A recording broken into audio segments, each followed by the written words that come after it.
Bismillahirrahmanirrahim. Assalamualaikum warahmatullahi wabarakatuh. Perkenalkan, nama saya Sakina dengan NIM D23040015. Di sini saya akan mempresentasikan PPT makalah metodologi saya. Yang pertama itu ada pengertian manfaat penelitian. Manfaat penelitian adalah dampak atau hasil yang diharapkan dari suatu penelitian, baik dalam konteks akademik, praktis, maupun kebijakan. Manfaat ini menggambarkan kontribusi penelitian terhadap pengembangan ilmu pengetahuan, penyelesaian masalah, serta peningkatan kualitas dalam suatu bidang tertentu. Selanjutnya ada syarat penulisan manfaat penelitian. Berikut adalah beberapa syarat utama dalam penulisan manfaat penelitian. Yang pertama ada jelas dan sistematis. Manfaat penelitian harus disusun dengan bahasa yang jelas, mudah dipahami, dan tidak terbelit-belit. Yang kedua, ada berdasarkan hasil penelitian, rasional dan objektif. Artinya, manfaat yang dituliskan tidak boleh hanya berupa harapan atau pendapat subjektif peneliti, tetapi harus berlandaskan pada fakta dan data yang diperoleh sebuah proses penelitian.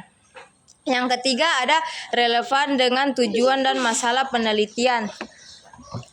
Setiap penelitian dilakukan untuk menjawab suatu pertanyaan atau penyelesaian suatu permasalahan. Yang keempat ada spesifik dan teratur. Manfaat penelitian sebaiknya tidak ditulis dalam bentuk yang terlalu umum, melainkan harus spesifik dan jika memungkinkan dapat diukur. Yang kelima, dapat dibagi menjadi manfaat teoritis dan praktis. Pembagian ini bertujuan untuk memberikan pemahaman yang lebih luas mengenai dampak penelitian baik dalam ranah akademik maupun dalam dunia nyata. Yang keenam, dapat diterapkan dan memberikan dampak nyata. Manfaat penelitian tidak boleh hanya bersifat abstrak, tetapi harus memiliki implikasi yang dapat dirasakan baik dalam jangka pendek maupun jangka panjang. Yang ketujuh, menggunakan bahasa yang ilmiah dan formal. Manfaat penelitian harus ditulis dengan gaya bahasa ilmiah dan formal. Hal ini penting agar penelitian tetap memiliki kredibilitas yang tinggi. Selanjutnya, jenis-jenis manfaat penelitian. Berikut adalah jenis-jenis manfaat penelitian, yaitu manfaat teoritis dan manfaat praktis. Di sini saya akan menjelaskan apa sih itu manfaat teoritis. Manfaat teoritis adalah manfaat yang berhubungan dengan pengembangan ilmu pengetahuan, konsep, teori, dan literatur dalam suatu bidang tertentu. Penelitian yang memberikan manfaat teoritis biasanya bertujuan untuk yang pertama, mengembangkan teori yang sudah ada, kedua, memperbaiki atau menyempurnakan teori yang telah ada, ketiga, membentuk teori baru, keempat, menambah referensi dalam dunia akademik. Contoh manfaat teoritis dalam berbagai bidang. Yang pertama, bidang ekonomi. Penelitian tentang perilaku konsumen dalam era digital dapat memperkaya teori pemasaran digital. Yang kedua, dalam bidang psikologi. Studi tentang dampak media sosial terhadap kesehatan mental dapat memberikan wawasan baru mengenai teori psikologi sosial. Yang ketiga, dalam bidang teknologi. Pengembangan algoritma baru dalam kecerdasan buatan atau AI dapat memperluas teori tentang machine learning. Yang keempat ada bidang hukum. Kajian tentang perubahan regulasi dalam perdagangan internasional dapat memberikan kontribusi bagi teori hukum ekonomi.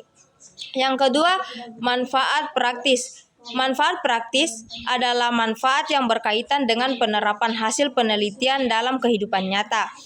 Manfaat praktis memiliki beberapa karakteristik utama, yaitu bersifat lebih spesifik dan operasional. Yang kedua, berguna bagi pihak-pihak tertentu seperti pemerintah, perusahaan atau masyarakat. Yang ketiga, menyediakan solusi terhadap permasalahan yang ada. Jenis-jenis manfaat praktis. Manfaat praktis dalam penelitian dapat dibagi ke dalam berbagai kategori. Yang pertama, manfaat bagi pemerintah, kedua, manfaat bagi perusahaan dan industri, ketiga, manfaat bagi masyarakat umum, keempat, manfaat bagi pendidikan dan lembaga akademik. Contoh manfaat praktis dalam berbagai bidang. Yang pertama ada bidang kesehatan. Penelitian tentang efektivitas vaksin baru dapat membantu dalam program imunisasi masyarakat. Yang kedua dalam bidang bisnis. Studi tentang tren perilaku konsumen dapat membantu perusahaan dalam menentukan strategi pemasaran yang lebih tepat. Kemudian bidang pendidikan. Penelitian tentang metode pembelajaran interaktif dapat membantu guru dalam meningkatkan efektivitas pengajaran di kelas. Yang terakhir ada bidang sosial. Kajian tentang faktor-faktor yang mempengaruhi tingkat kemiskinan dapat membantu pemerintah dalam merancang program bantuan sosial. Selanjutnya pengertian aplikasi DeepSeek AI dan tampilan aplikasinya. DeepSeek AI adalah sebuah perusahaan kecerdasan buatan AI yang berbasis di Tiongkok. Salah satu produk mereka yang paling terkenal adalah DeepSeek Chat, sebuah chatbot AI yang mampu melakukan berbagai tugas, mulai dari menjawab pertanyaan hingga menghasilkan teks kreatif. Langkah-langkah penggunaan aplikasi DeepSeek AI.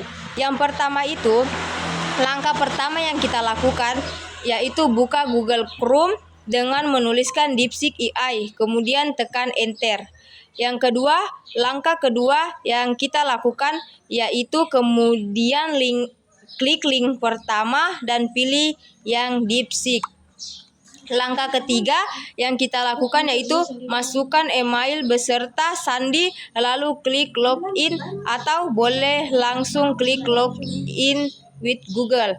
Langkah keempat, pilih akun email yang akan digunakan untuk masuk ke aplikasi DeepSeek. Langkah kelima yang kita lakukan yaitu klik continue. Langkah keenam yaitu telah masuk di aplikasi DeepSeek AI. Langkah ketujuh, ketik di message DeepSeek sesuai dengan yang kalian ingin cari, kemudian klik tanda panah biru. Setelah itu akan muncul jawaban sesuai pertanyaan yang kalian klik di message DeepSeek. Setelah itu muncul jawaban sesuai pertanyaan yang kalian ketik di message DeepSeek.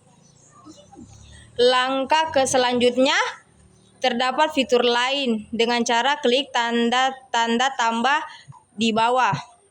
Langkah ke-10, setelah itu muncul 3 fitur tersebut. Fitur pertama yaitu foto OCR, fitur kedua pencitraan OCR, dan fitur ketiga dokumen. Yang ke-11 itu, setelah itu kita membuka fitur pertama yaitu foto OCR, lalu foto pertanyaan yang kalian ingin cari, setelah itu klik OK. Langkah selanjutnya itu, setelah itu gambar akan terunggah dan ketik di bagian kirim pesan ke DeepSeek sesuai dengan apa yang kalian ingin tanya dari foto yang kalian unggah. Lalu klik tanda panah biru, kemudian muncullah jawaban dari pertanyaan yang kalian tanya. Langkah selanjutnya itu membuka fitur kedua yaitu pencitraan OCR, lalu pilih gambar yang ingin dicari, setelah itu klik tambahkan. Langkah selanjutnya itu cari fitur kedua sama seperti fitur pertama. Gambar akan terunggah dan ketik di bagian kirim pesan ke DeepSeek sesuai klik tanda panah biru. Kemudian muncul jawaban dari pertanyaan tersebut. Langkah terakhir membuka fitur ketiga dokumen. Pilih dokumen yang ingin dicari, lalu klik tambahkan. Setelah itu dokumen akan terunggah dan ketik di bagian kirim pesan ke DeepSeek sesuai dengan apa yang kalian ingin tanya dari dokumen tersebut. Lalu klik tanda panah biru, kemudian muncullah jawaban dari pertanyaan tersebut. Sekian dari saya, lebih dan kurangnya saya mohon maaf. Assalamualaikum warahmatullahi wabarakatuh.